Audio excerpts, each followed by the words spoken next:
ये देखो हमारी बच्चियों को बर्बाद करने जा रही है, हमारे बच्चियों के भविष्य को अंधकार में डालने जा रही है। इस तरीके से उनको अपमानित करते थे, कीचड़ गोबर देते थे। जब कीचड़ से तनी हुई साड़ी को खोलती थी, इसके बाद दूसरी साड़ी पहन करके वो बच्चियों को पढ़ाने का काम करती थी।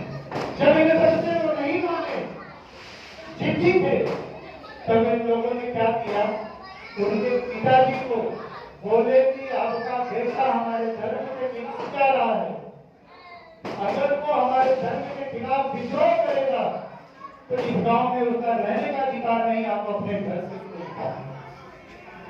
उनके पिताजी ज्योतिबा राव को बुलाए, आप आओ इधर आओ, आए बोलिए बाबा। उन्होंने कहा क्या कर रहे हो?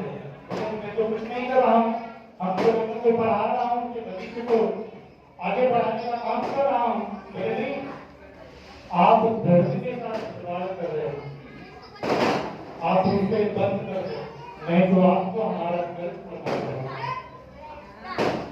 उन्होंने कहा कि बाबा, पहली बात मैं आपको कंफ्यूजन दूर कर देता हूँ कि हम किसी धर्म के खिलाफ नहीं काम कर रहा हूँ, ये बच्चियों का भविष्य है, अपने अधिकार की लड़ाई, अपनी बातों को ये बराबरी के हिसाब से रख सकती है, इनका भी अधिकार हमारे ही बराबर है, हम इनको इस अधिकार से वंचित नहीं कर सकते।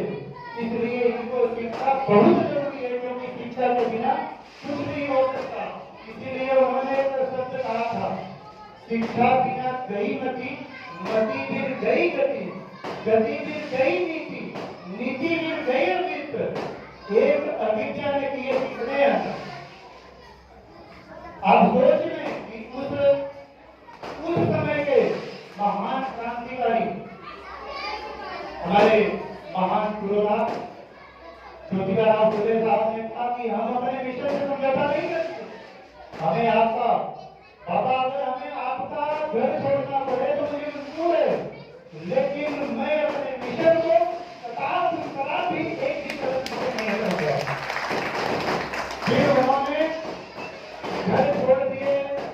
आप सभी सुने होंगे, उस्मान शेख के घर से अपनी पूरी व्यथा बताए। उस्मान शेख बोले अपनी काम न करें, आपके सोच बड़े नेक हैं, आप देश के बारे में सोचते हैं, लोग परिवार के बारे में सोचते हैं, लेकिन आप देश के बारे में सोचते हैं, इसलिए मैं आपका सपोर्ट करूंगा।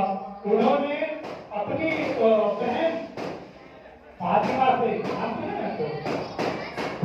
से कहे कि तुम सावित्री बाई से पढ़ो और इनका पूरा समर्थन करो, सपोर्ट करो, मैं जमीन देता हूँ, स्कूल हम करवाते हैं। स्कूल चालू किए और ज्योतिबा राव फुले साहब ने जो इतिहास रचा, उन्हीं की प्रेरणा बाबा साहब ने तीन गुरुओं में से, तीन गुरु थे बाबा साहब के, तथागत बुद्ध, संत कबीर, ज्योतिबा राव फुले साहब, उन्हें अपना आदर्श मानते थे, उनके प्रतिदिनों पर बाबा साहब करते थे। और इन्हीं लोगों की जो विचारधारा थी संविधान में, आप सभी अगर पढ़े होंगे संविधान के आर्टिकलों को, धाराओं को, भगवान बुद्ध नजर आते हैं, सम्राट अशोक नजर आते हैं, संत कबीर नजर आते हैं, संत रविदास नजर आते हैं, जिन्होंने कहा था ऐसा चाहूं राज में जहां मिले सबन को अन्न, छोट बड़ो सब मत, रविदास